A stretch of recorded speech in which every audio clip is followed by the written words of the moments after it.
Don't you think Britishness exists? Oh, it does exist, but it's coming under, I think, under attack, obviously, from the idea of an independent Scotland or a Devo Max Scotland. Because if at the end, before the independent referendum in Scotland, the three main parties offer maximum devolution to Scotland, people in England are going to start saying, well, if it's such a good idea, why can't we have some of it, and why can't we? So you would like to see a federal system?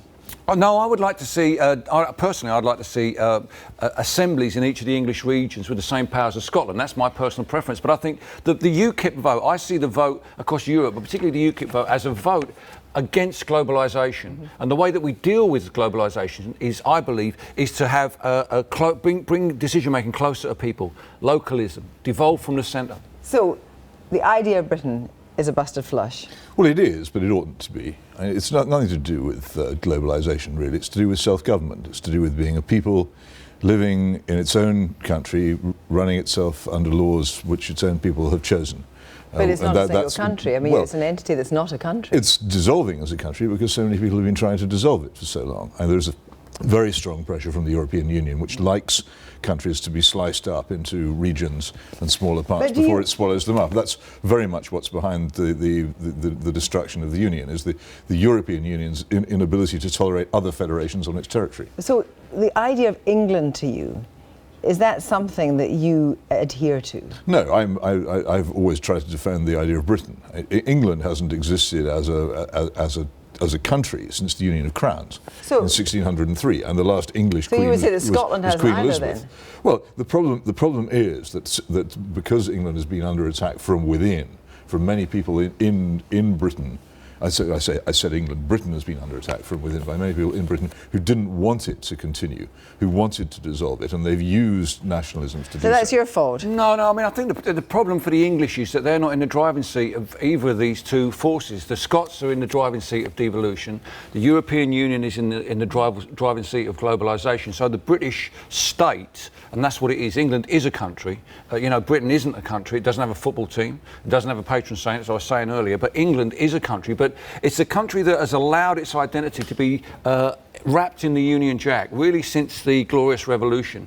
And because of what's happening in Scotland, we've got to try and pick up the threads of Englishness and see where we are now. So you would say first St George and the Dragon?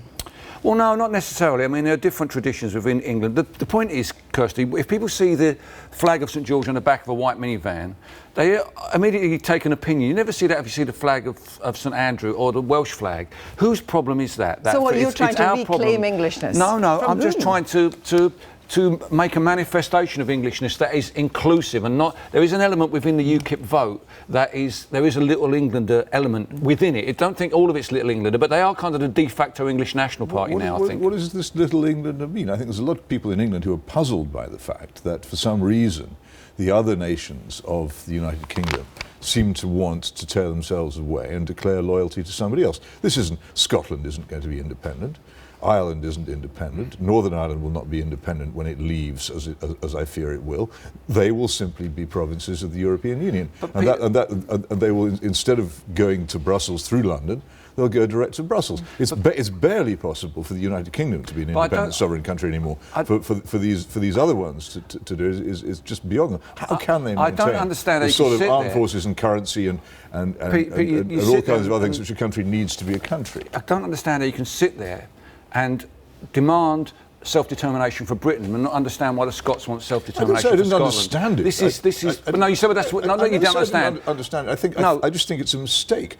I think Scotland, England, Wales, and come to that island have more in common with each other than they have with any of the countries of continental Europe. But it's up to the people of Scotland to say that, not you, Peter. You're an Englishman. I didn't say it wasn't up to them. But I think that one of the reasons why Scotland is likely, I think, to leave either totally or through Devo Max is because of the feebleness of the British response. The whole idea of unionism has lost all force because the main party, which is supposed to defend it, has itself become a European party. The Conservative Party, which ought to have been defending the Union, and come to that, the Labour Party, which ought to have been defending the Union, have both become shills for the European Union. How can you defend the British United Kingdom while simultaneously campaigning for the European Union? You can't. They're rival entities. But the Scots' urge for self-determination is a response to globalisation, is a response to the supranational capitalism that's manifested in the City of Wait, London. but are you suggesting that people in Scotland are not for the idea of the European Union? No, not at all. No, I'm suggesting that people in Scotland are no longer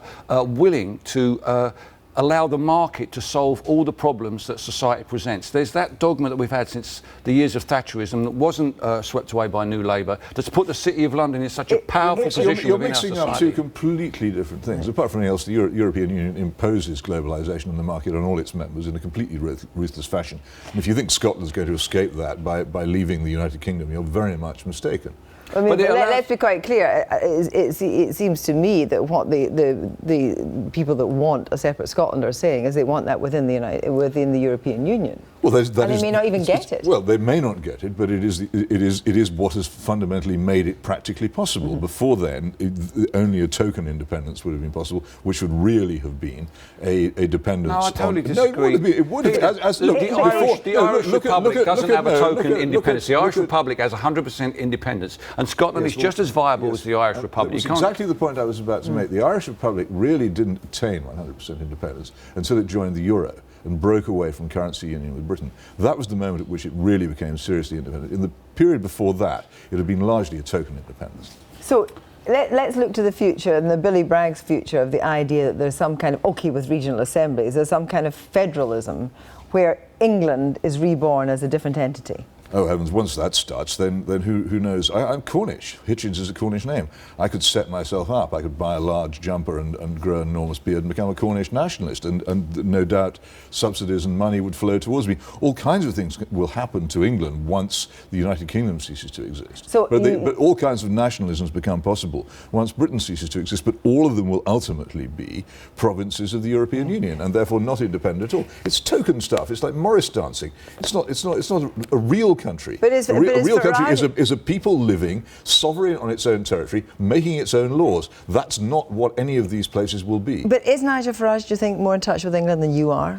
I don't think he's in touch. He's in touch with a certain type of England. There isn't just one England. A lot of people vote for. Yeah, that's true. But I think the people that were voting for Nigel Farage are the discontents of globalisation. And because for many people globalisation, it's intangible. But in the European Union, because it enforces globalisation, it gives people the opportunity to talk out against it. What we need to do is reform the European Union so that it becomes more about society and less about international capitalism. Well, that'd be great if the European Union were reformable, but it is not.